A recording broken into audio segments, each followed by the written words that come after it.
حضرت علی رضی اللہ تعالیٰ عنہ حدیث نبوی بیان کرتے ہوئے فرماتے ہیں کہ جو لوگ دنیاوی مال جمع کرنے لگیں تو ان پر چار بلائیں مسلط کی جاتی ہیں۔ نمبر ایک قحط، نمبر دو ظالم حکمران، نمبر تین قاضیوں کی خیانت، جی ہاں فیصلہ کرنے والوں کی خیانت، نمبر چار کافروں کی طاقت۔ اور اگر اس کو بڑے کینوس پہ دیکھا جائے تو کیا آج ہمارے ملک میں ایسی صورتحال نہیں ہے؟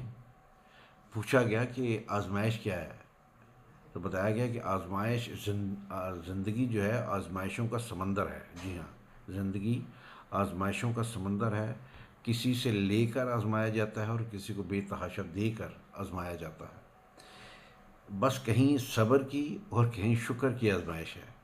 کبھی آنسوؤں میں بھی حکمت چھپی ہوتی ہے اور کبھی مسکراہٹ میں بھی امتحان ہوتا ہے۔ جو ہر حال میں رب پر یقین رکھے وہی اصل میں کامیاب انسان ہوتا ہے۔ عمل کے بعد نتیجہ نیت کا نکلتا ہے اور لوگ سمجھتے ہیں کہ قصور قسمت کا ہے۔ جی ہاں، بادشاہ وقت نے بہلول سے پوچھا کہ چور کے بارے میں کیا حکم ہے، تو بہلول نے کہا کہ حلیجہ اگر چور پیشہ ور ہو تو اس کا ہاتھ کاٹ دینا چاہیے، اور اگر چوری مجبور ہو کر کی ہو تو حاکم وقت کا سر قلم کر دینا چاہیے۔